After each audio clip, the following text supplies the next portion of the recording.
Hi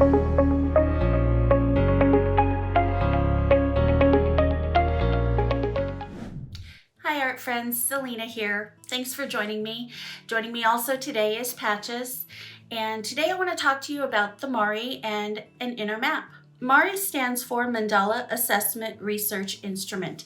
It was developed in the late 70s by art therapist Joan Kellogg. She pretty much picked up where Carl Jung left off. Little backstory, Carl Jung is the one who started calling these mandalas because they reminded him of the Tibetan sand mandalas that the monks would make.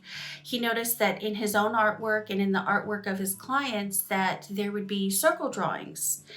In her research, Joan Kellogg found that the colors, the symbols, the shapes, the things that we put in, on, and around our circle drawings have archetypal meaning. And through her research, she developed what she calls the Great Round of Archetypal Mandalas. And that is the foundation for the MARI process. An inner map is how we use the MARI in session. It is the MARI process that we build that personal experience on. So we invite the client to make a mandala. They fill it with whatever comes to mind. There's no right or wrong. The only thing I ask is that they try to avoid words, as words can take us to our analytical brain, and we are really trying to get in touch with our intuitive processes.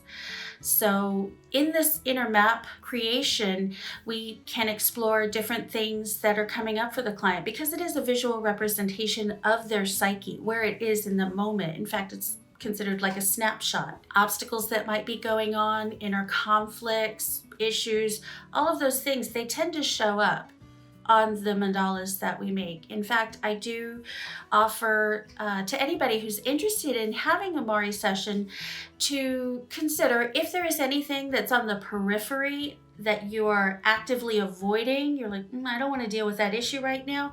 Then I might wait. Now is not the time for you to have an inner map or MARI done, because it will take that information, bring it front and center, and kind of force you to deal with it. So just a little information about it, about how deep the processing can be on this. During a MARI session, as the facilitator, I actively guide my client through the process. We start with making the mandala, as I mentioned. We set that aside, and I introduce some symbol cards. Now, throughout our day, we are always seeing symbols, and symbols are kind of a shorthand for where we hang our stories. You know, if you think about the golden arches, a lot of things that come to mind is lunch or dinner or fries or whatever comes to mind right away. But we do, like I said, tend to hang our stories on them. I talked to somebody who the golden arches it brought feelings of childhood memories, warm, cozy stories. And I've talked to other people where the golden arches represent globalization, capitalization, and things that are unfun. I guess that illustrates how a symbol can have a universal meaning, maybe lunch, but it can also have a more personal meaning through our own personal experiences. So these cards that I'm laying out for you to choose from, they are abstract versions of symbols that you've already seen all the time, every day. And your unconscious mind recognizes them in their abstract form. I lay the cards out. I ask you to choose a few. Now, because they are cards, some people might get the feeling it's a mystical process or it's a tarot process or something like that, and it is the exact opposite. You know, with a tarot, you are asking for wisdom from outside of yourself. You are seeking from somebody else, whether it's the medium, the tarot reader, the universe, God, whatever. You are seeking wisdom from outside of you. With this process of creating these inner maps, you are seeking your own guidance, because through these selecting the cards, it is your own intuition that is saying, that speaks for me, or that speaks for me. I need to hold on to that. That is what I need right now. So it feels, like I said, a little bit mystical because you can't tangibly see what's going on, but I invite people to allow it to be. And as we move through the process, they begin to feel more comfortable in listening to their intuition. It is something we actually don't do a lot of, so it can feel weird at first. After they choose some symbol cards, I ask them to choose some color cards to go with those symbols. And just like symbols, color has meaning too. You know, red is an energetic color, but sometimes it is pain, sometimes it is passion. It just depends on where it's at in the great round. After they choose colors and symbols, and we've talked about inner guidance, then I invite them to do a second mandala. And the second mandala is because now that they've chosen some cards and they've allowed their intuition to come up and guide them, the second drawing is going to be a bit more intuitive. It's going to have more intuitive information in it than the first one. I explain to my clients the first mandala that we draw is kind of where we are in that moment. If you think about it, we walk through the world with kind of a social guard up. We don't let our inner world just hang out because it's not a safe thing to do. People don't usually accept that. So we kind of have a social guard. And that's what the first mandala is. It's a representation of how am I moving through the world with what all I have going on, but kind of in a contained way. Through choosing the cards, we've connected with the intuition, we've given it space to exercise a bit. And in the second mandala, the intuition feels safer to express more. And so that's why we do a second one. After all of these, I will introduce what is called the Mari board, and it is a visual of the growth cycle. Think about like a seed in the hand has the potential to be a tree, but in the moment it's in the hand, not giving, taking, it exists. But then it's planted into the earth, it gathers nourishment from the world around it, it breaks through the earth, struggles against the environment to become a strong, independent tree that begins to flower and bear fruit. And at the end of its life cycle, leaves fall off, branches fall off. It begins to let go of things it no longer needs. Those things that fall to the earth begin an alchemical process to be broken down into their base components so that those things can go back and nourish the next growth cycle. Someone once asked me, so are we kind of going around and around? No, it's a spiral. We are moving up. Hopefully, sometimes we do need to go back. We regress a little bit because maybe we're not done processing something that happened there, or there's more for us to learn. But through this great round, the hope that I offer is that even in the endings, there is going to be a kernel of wisdom. There is going to be something that we have learned that shifts in us so that when we go through these processes again, we are not the same.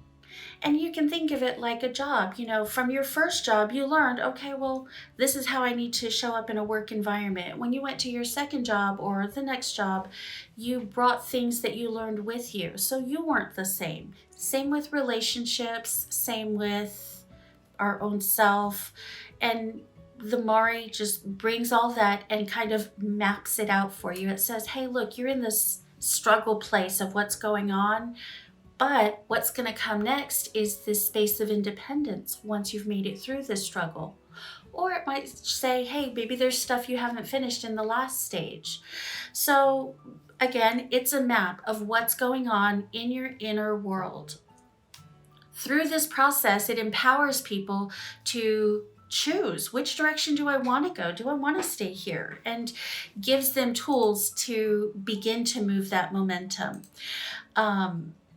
While the client is discussing their symbols and their cards, I'm taking notes because this is, stuff that we wouldn't normally connect with in this type of environment, in the support of another person. So I take notes for people, and these notes are theirs to take home. Also, while we're discussing cards, sometimes people will express something like, oh, I've always noticed this about myself.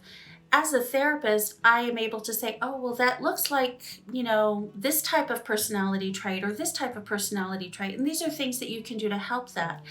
I can't tell you how many people I have introduced to the theory of the highly sensitive person through the Mari.